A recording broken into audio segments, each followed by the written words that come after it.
What's up, everybody? Ante Kvartić here for your post-game report. Croatia defeats Portugal 2-1 today in their last friendly in Lisbon before they head off to Germany for Euro 2024. Absolutely fantastic offensive display from our beloved Vatreni. And really, we have two things answered today, but we have two more questions in the week leading up to Euro 2024. It was my idea that Dalić was going to play his starting 11 today against Portugal, that he had planned for Spain in 1 week. They're similar sides. They're both Euro powerhouses.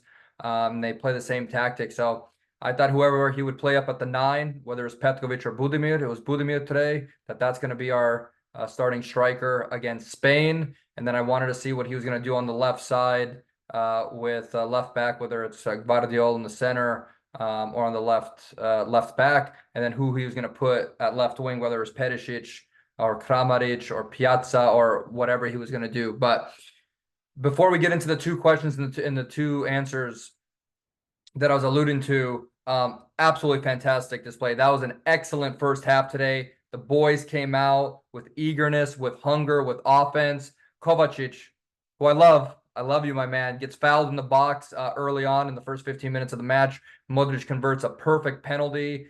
We kept peppering the Portuguese goal, and we easily could have scored 3 or 4 goals today, which I'm ecstatic about. I mean, we played for goals, and that's something I've been asking for a long time, is we need to increase our offensive output 10 or 20%, and how do we put 11 guys together to get that? So for my two things answered, and two things that we learned today against Portugal. Number one, Gvardiol, beast mode. This guy at left back isn't just defending well, but he's one of our best attacking players. He could have easily scored a goal today. What Pep did with him the last 6 months at Manchester City has been absolute magic.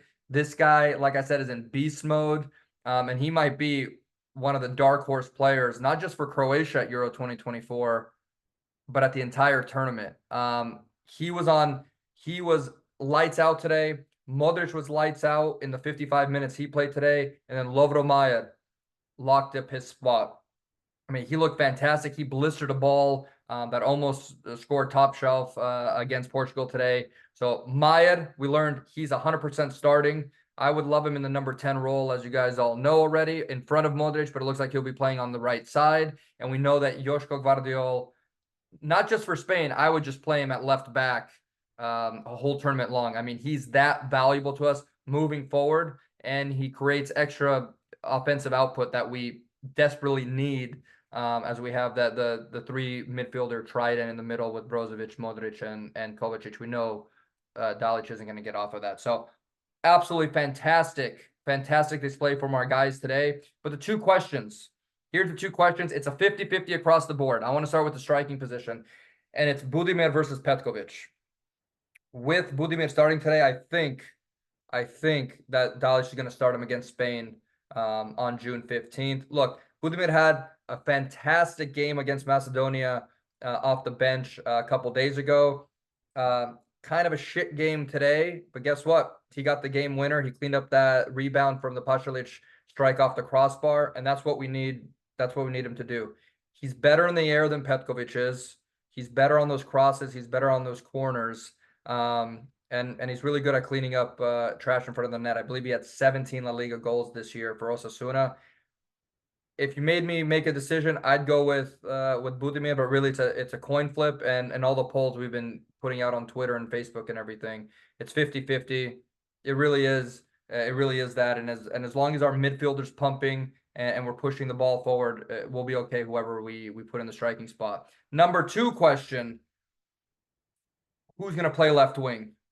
Perišić surprisingly did not start today. I thought Dalić was going to play him if he was planning on playing Spain. We don't know if Perišić is at 100% yet. But when he did come in today in the second half and he played about half an hour, Perišić looked good. He looked hungry. He looked rested. He looked like old Perišić. I was happy with him. But can he go 70 minutes? Can he go 80 minutes? Can he go 90 minutes? If you start him and it goes into extra time in the knockouts, can he go 100, 110, 120 minutes? I don't know. Kramarić didn't look specifically good on the left wing today. He had a really bad game. He had 3 chances at goal that it looked like he hesitated, needed an extra touch in the box today. He looked a little shaky. So the question is, if Majer is starting on the right side, and we know we're going to play Modric, Kovacic, Brozovic in the middle, that only leaves one spot for either Perišić or Kramarić on the left side. Kramarić had a great season at Hoffenheim in the Bundesliga this year. Great season. How much would that suck if we can't play him in our starting 11? And that would only come if Perišić is at least 80, 90% and can go 70 minutes. Or do you play him as a super sub? I don't know. Is Perišić super sub material? Get him in the 65th minute if we're drawing or if we're down? I don't know. That's the question we're going to learn this week. But right now, if you told me to make a decision, I'd play Perišić on the left wing, Majer on the right side, the 3 midfielder trident in the middle, and Budimir up top. Gvardiol is going to add some extra added attack that we much need. It's going to be exciting watching him play. Outside of that, those are all positives. The only con I had today is we absolutely got toasted by Leao, Rafael Leao, who plays for AC Milan. I think our defense is going to have problems this tournament with any wingers on the side of the pitch that are just super fast. If Gvardiol gets pushed all the way up and has to backtrack on defense, if he goes too far up offensively, I think we're going to get caught. And that's exactly how Portugal scored today. And they easily could have scored 2 or 3 goals today. So it was a fun friendly. We learned a lot. I think we have 2 spots locked up. I just need to figure out what Dalić is going to do on that left side. Honestly, I think you go with Perišić on it. I think you go with Perišić, which unfortunately means you have to drop Kramarić, but it is what it is. But love the offense today from the boys. Livakovic played great in net. Modric looks like he's 20 years old. Pasalic, super sub, off the bench, rattles off a shot off the crossbar 2 minutes after coming in. Sucic played fantastic. Kovacic played great. Love you, Kovacic. And Brozovic, okay, so. No, nothing too crazy there. But excited for Euro. I think we have a good team. A lot of these pundits and a lot of these teams are going to say that we're old and we're way past the golden generation. I like this team the way they're souped up right now. I like them better than they went to Qatar in 2022. I think we're going to be a big test for Italy and for Spain. I think the boys are confident after that Portugal win in Lisbon today. It's the first time Croatia has ever defeated Portugal. So we've now defeated every single major powerhouse at one point or another in our history. And I'm excited for the Spain game. More on Spain this week, but I think as long as we can kind of contain Pedri, we're going to be okay. So those are my pros and cons. I think Gvardiol's locked in at left back. Majer's locked in starting 11. We just got to see if Dalić is going to go with Budimir versus Petkovic up top and Perišić versus Kramarić, and let the cards fall as they may. But it's going to be an interesting month. I think we're in good morale boost with the team this week.